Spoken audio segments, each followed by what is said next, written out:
بسم اللہ الرحمن الرحیم۔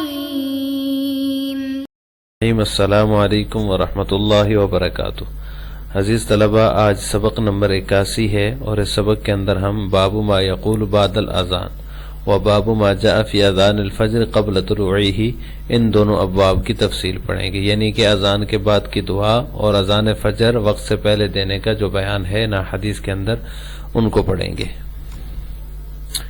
پہلا جو باب ہے باب ما یقول بعد الاذان، اس باب کے تحت علامہ نووی رحمہ اللہ تعالی نے ایک ہی حدیث ذکر کی ہے اور اس حدیث کے اندر اذان کے بعد کی دعا کا بیان ہے۔ باب ما یقول بعد الاذان، اس کے تحت جو حدیث ہے وہ یہ ہے، عن جابر بن عبداللہ رضی اللہ تعالی عنہ ان رسول اللہ صلی اللہ علیہ وسلم من قال حين يسمع النداء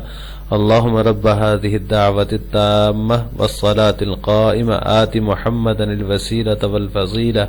وابعثه مقاما محمودا الذي وعدته حلت له شفاعتي يوم القيامة، رواہ البخاری۔ جابر بن عبداللہ رضی اللہ تعالی عنہ سے مروی فرماتے ہیں کہ رسول اللہ صلی اللہ علیہ وسلم نے فرمایا، من قال حين يسمع النداء، جو شخص جب تم اذان سنو، جو شخص اذان سن کر یہ کہے اللہم رب هذه الدعوة التامة والصلاة القائمة آت محمدا الوسيلة والفضيلة وابعثه مقاما محمودا الذي وعدته تو حلت له شفاعتی یوم القیامہ، تو اس کے لیے قیامت کے دن میری شفاعت جائز ہوگی۔ اس دعا کا معنی یہ، اللہم رب هذه الدعوة التامة، اے اللہ اس کامل دعوت، والصلاة القائمہ اور قائم ہونے والے نماز کے پروردگار، آتی محمد الوسیلۃ والفضیلہ، محمد صلی اللہ علیہ وسلم کا وسیلہ اور فضیلت عطا فرما، وبعث مقاما محمودا الذی وعدتہ، اور ان کو مبعوث فرما اس مقام پر فائز فرما، وعدتہ جس کا آپ نے ان سے وعدہ کیا ہے۔ تو یہ دعا جو ہے اذان کے بعد کی دعا ہے، جب اذان ہو جائے تو اس کے بعد یہ جو دعا ہے یہ مسنون ہے، اس کو پڑھنا اور یہ دعا پڑھنی چاہیے۔ اس کے بعد دوسرا باب ہے باب ما جاء فی اذان الفجر قبل طلوعہ، فجر کے طلوع ہونے سے پہلے اذان کہنا، فجر کی اذان طلوع فجر سے پہلے کہنا، اس بارے میں جو روایات ہیں ان کا بیان ہے اس باب کے تحت۔ تو اس باب کے تحت علامہ نووی رحمہ اللہ تعالی نے 11 احادیث ذکر کی ہیں جن میں یہ مسئلہ بیان ہوا ہے کہ فجر کی اذان وقت سے پہلے دی جا سکتی ہے یا نہیں، اس میں فقہا کا اختلاف ہے۔ باب ما جاء فی اذان الفجر قبل طلوعہ، اس کی پہلی حدیث ہے عن ابن عمر رضی اللہ تعالی عنہما قال قال رسول اللہ صلی اللہ علیہ وسلم ان بلالا ینادی بلیل فکلوا واشربوا حتی ینادی ابن ام مکتوم، رواہ الشیخان۔ ابن عمر رضی اللہ تعالی عنہ سے مروی فرماتے ہیں کہ رسول اللہ صلی اللہ علیہ وسلم نے فرمایا، بے شک بلال رات کو اذان دیتے ہیں، تم کھاؤ اور پیو حتی ینادی ابن ام مکتوم، جب تک ابن ام مکتوم رضی اللہ تعالی عنہ اذان نہ کہہ دیں، یعنی جب تک وہ نہ پکاریں، وہ نہ اذان دیں، تب تک تم کھا پی سکتے ہو۔ تو عزیز طلبہ، اذان جو ہوتی ہے وہ نماز کے وقت کی اطلاع کے لیے ہوتی ہے، تو اس لیے قبل دخول وقت اس کو جائز نہیں ہونا چاہیے، کیونکہ جب وقت داخل ہوگا تو تبھی اس کی اطلاع ہوگی، تو وقت سے پہلے تو اس کی اطلاع نہیں دی جا سکتی، اس لیے اذان کو وقت سے پہلے نہیں ہونا چاہیے۔ اسی وجہ سے فجر کے علاوہ چاروں نمازیں جو ہیں، ظہر، عصر، مغرب اور عشاء، ان نمازوں کی اذان میں جو ہے وہ قبل از وقت یعنی وقت سے پہلے دینا، ان اوقات میں اذان جو ہے وہ جائز نہیں ہے، یعنی ظہر کی نماز کے لیے جو اذان دی جاتی ہے، اس طرح عصر اور مغرب اور عشاء، ان کو اپنے وقت سے پہلے دینا جائز نہیں ہے۔ لیکن فجر کی جو نماز ہے اس میں اختلاف ہے فقہا کا، فجر کی اذان بھی وقت سے پہلے دی جا سکتی ہے یا نہیں دی جا سکتی، اس میں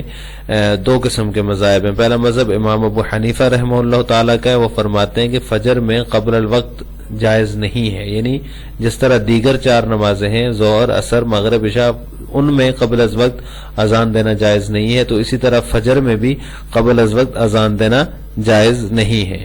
دوسرا مذہب ائمہ ثلاثہ اور امام ابو یوسف رحمہ اللہ تعالیٰ کا ہے، وہ فرماتے ہیں کہ قبل از وقت فجر میں بھی جائز ہے، جس طرح دیگر نمازوں میں جائز ہے، یعنی کہ جیسے ظہر میں آپ قبل از وقت اذان دے سکتے ہیں، عصر میں، مغرب میں، عشاء میں دے سکتے ہیں، تو فجر میں بھی دے سکتے ہیں، اس میں بھی کوئی حرج نہیں ہے۔ امام ابو حنیفہ رحمہ اللہ تعالی کی دلیل جو ہے وہ اس باب کے تحت جو متعدد احادیث منقول ہیں وہ احادیث جو ہیں امام ابو حنیفہ رحمہ اللہ تعالی کی دلیل ہے کہ فجر کی اذان وقت سے پہلے نہیں دی جا سکتی، جیسا کہ ان احادیث میں سے ایک حدیث ابن عمر رضی اللہ تعالیٰ عنہما کی ہے جس میں یہ کہ آپ صلی اللہ علیہ وسلم نے قبل از وقت اذان دینے کی غلطی کا اعلان کروایا، یعنی مؤذن نے اذان دے دی وقت سے پہلے تو آپ صلی اللہ علیہ وسلم نے یہ اعلان کروایا ان سے کہ تم اعلان کرو کہ مجھ سے غلطی ہو گئی ہے، میں نے قبل از وقت اذان دے دی۔ اس میں الفاظ ہیں الا ان العبد قد نام، کہ بے شک بندہ سو گیا تھا، سویا ہوا تھا یا نیند میں تھا، تو یہاں پر جو نیند کا جو لفظ استعمال فرمایا، نوم کا جو لفظ استعمال فرمایا، تو اس کا مطلب یہ ہے کہ مجھ سے غفلت ہوئی ہے اور مجھ سے بھول ہو گئی ہے، تو مجھ سے یہ غلطی ہوئی ہے کہ میں نے قبل از وقت اذان دے دی۔ تو اس احادیث سے استدلال کر کے امام ابو حنیفہ رحمہ اللہ تعالی فرماتے ہیں کہ فجر کی اذان بھی قبل از وقت دینا جائز نہیں ہے۔ یا پھر اس نیند سے، یعنی جو آپ صلی اللہ علیہ وسلم نے ان سے اعلان فرمایا جس میں قد نامہ کے الفاظ ہیں، تو اس نیند کو اگر حقیقت پر بھی محمول کیا جائے کہ اس سے نیند ہی مراد ہے، غفلت مراد نہیں ہے، تو بھی اس کا یہ مطلب ہوگا کہ میری بے وقت آنکھ لگ گئی تھی، جب بیدار ہوا تو یہ سوچ کر کہ کہیں دیر نہ ہو جائے میں نے قبل از وقت ہی اذان کہہ دی، تو یہ اعلان ان سے آپ صلی اللہ علیہ وسلم نے کروایا تھا۔ تو اس سے پتہ چلتا ہے کہ جو ہے وہ قبل از وقت فجر کی اذان دینا جائز نہیں ہے۔ اسی طرح حضرت عمر رضی اللہ تعالیٰ عنہ کی حدیث بھی اسی باب میں آ رہی ہے جس میں انہوں نے اپنے مؤذن مسروح جن کا نام تھا ان سے قبل از وقت اذان دینے پر غلطی کا اعلان کروایا تھا کہ مجھ سے غلطی ہوئی ہے کہ میں نے قبل از وقت اذان دے دی ہے۔ یہ تو امام ابو حنیفہ رحمہ اللہ تعالیٰ کے دلائل ہیں جن میں یہ موجود ہے کہ آپ صلی اللہ علیہ وسلم نے اور اس طرح حضرت عمر رضی اللہ تعالیٰ عنہ نے غلطی کا اعلان کروایا اور اذان دوبارہ کہلوائی ہے۔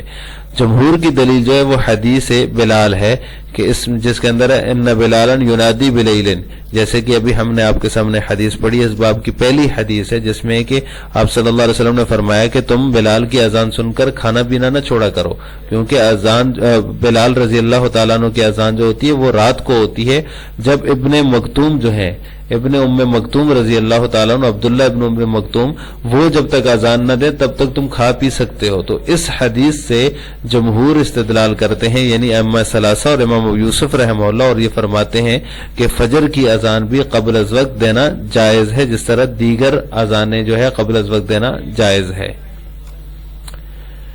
اس کا جواب جو ہے اس حدیث کا احناف کی طرف سے، امام ابو حنیفہ رحمہ اللہ تعالیٰ کی طرف سے یہ دیا جاتا ہے کہ پہلے تو یہ دیکھنا چاہیے کہ حضرت بلال رضی اللہ تعالیٰ عنہ کی اذان ہوتی کس لیے تھی۔ وہ بلال رضی اللہ تعالیٰ عنہ کی اذان جو ہے جیسے آپ صلی اللہ علیہ وسلم فرمایا ان بلال ینادی بلیل، رات کو اذان دیتے تھے، تو رات کو اذان دینے کا مقصد کیا تھا ان کا اذان دینے کا مقصد یہ تھا کہ ان کی اذان جو ہے وہ اس لیے ہوتی تھی تاکہ جو لوگ سو رہے ہیں وہ جاگ جائیں اور تہجد کی نماز پڑھ لیں، 2-4 رکعتیں تہجد کی پڑھ لیں، اور جو لوگ جاگے ہوئے ہیں جو تہجد پڑھ رہے ہیں وہ تھوڑا جا کے آرام کر لیں، یعنی کہ اب آخری وقت ہے، تہجد آپ اپنی نماز کو سمیٹ لیں اور پھر فجر کے لیے تیار ہو جائیں اور تھوڑی دیر آرام کر لیں۔ تو یہ مقصد تھا ان کا اذان دینے کا، اس لیے وہ پہلے اذان دیتے تھے، جو سونے والے ہوتے تھے وہ جاگ جاتے تھے اور تہجد پڑھ لیتے تھے، اور جو جاگ رہے ہوتے تھے وہ تھوڑی دیر آرام کر لیتے تھے کہ بالکل آخری وقت ہے، تھوڑی دیر آرام کر لیں تاکہ فجر جو ہے آسانی سے پڑھ سکیں۔ تو یہ مقصد تھا ان کی اذان دینے کا۔ تو اس سے جو ہے ائمہ ثلاثہ اور جمہور کیسے استدلال کر سکتے ہیں قبل از وقت اذان دینے کے جواز پر کہ قبل از وقت جو ہے فجر کی اذان دی جا سکتی ہے، کیونکہ یہاں پر اس کا مقصد بھی بعض روایات کے اندر اس کی تصریح موجود ہے۔ اگر تصریح نہ بھی ہو تو بھی جو ہے صبح کے لیے اگر اس کو مان بھی لیں کہ صبح کے لیے ہی وہ اذان دیا کرتے تھے تو پھر اذان بلال پر کبھی اکتفا نہیں کیا گیا، یعنی کہ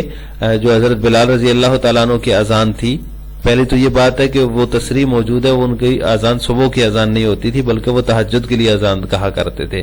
دوسری بات یہ کہ اگر اس کو مان بھی لیا جائے کہ یہ تصریح ہونے کے باوجود بھی ہم اس کو مان لیں کہ حضرت بلال کی اذان صبح کی ہی اذان ہوتی تھی، تو پھر حضرت بلال رضی اللہ تعالیٰ عنہ کی اذان پر اکتفا کیوں نہیں کیا گیا؟ کبھی ان کی اذان پر اکتفا نہیں کیا گیا۔ اس کے بعد عبداللہ ابن ام مکتوم رضی اللہ تعالیٰ عنہ اذان کہا کرتے تھے، طلوع فجر کے بعد جب فجر کا وقت داخل ہو جاتا تو وہ حضرت عبداللہ ابن ام مکتوم کہا اذان کہتے تھے. تو اس سے پتہ چلا کہ ان کی اذان وہ صبح کے لیے نہیں ہوتی تھی, صبح کی نماز کے لیے نہیں ہوتی تھی, بلکہ وہ اسی مقصد کے لیے ہوتی تھی کہ تہجد پڑھنے والے آرام کر لیں اور جو لوگ سوئے ہوئے ہیں وہ جاگ جائیں. تو لہٰذا یہ کہنا کہ حضرت بلال رات کو جو اذان دیتے تھے وہ صبح کے لیے ہوتی تھی, یہ صحیح نہیں ہے. آج کے سبق کا خلاصہ یہ ہوا کہ ہم نے باب ما یقول بعد الاذان کے تحت ایک حدیث جس میں اذان کے بعد کی دعا کا ذکر ہے کہ اذان کے بعد کی کیا دعا ہوگی, اور اس کے بعد دوسرا جو باب ہے باب ما جاء فی اذان الفجر قبل طلوعہ, یعنی فجر کی اذان وقت سے پہلے دینے کے بارے میں جو روایات ہیں ان میں سے پہلی حدیث کا ترجمہ اور تشریح پڑی ہے, اور ایک فقہی مسئلے کی تفصیل پڑی ہے کہ فجر کی اذان قبل از وقت دینا جائز ہے یا نہیں ہے. امام ابو حنیفہ رحمہ اللہ تعالیٰ ایک طرف ہے, امام ابو یوسف اور ائمہ ثلاثہ جو ہے امام شافعی, امام احمد اور امام مالک رحمہ اللہ وہ ایک طرف ہے. امام ابو حنیفہ رحمہ اللہ کے ہاں جائز نہیں ہے فجر کی اذان قبل از وقت دینا, اور باقی ائمہ کے ہاں جائز ہے. آخر میں آپ سے دو سوال ہیں. پہلا سوال یہ کہ ائمہ ثلاثہ کے ہاں فجر کی اذان قبل از وقت دینا جائز ہے یا نہیں, اس کا جواب آپ نے کمنٹ باکس میں دینا ہے مختصراً. اور دوسرا سوال ہے کہ حضرت بلال رضی اللہ تعالیٰ عنہ کی اذان قبل از وقت کس مقصد کے لیے ہوتی تھی, اس کا جواب بھی آپ نے کمنٹ باکس میں بتانا ہے. السلام علیکم ورحمۃ اللہ وبرکاتہ.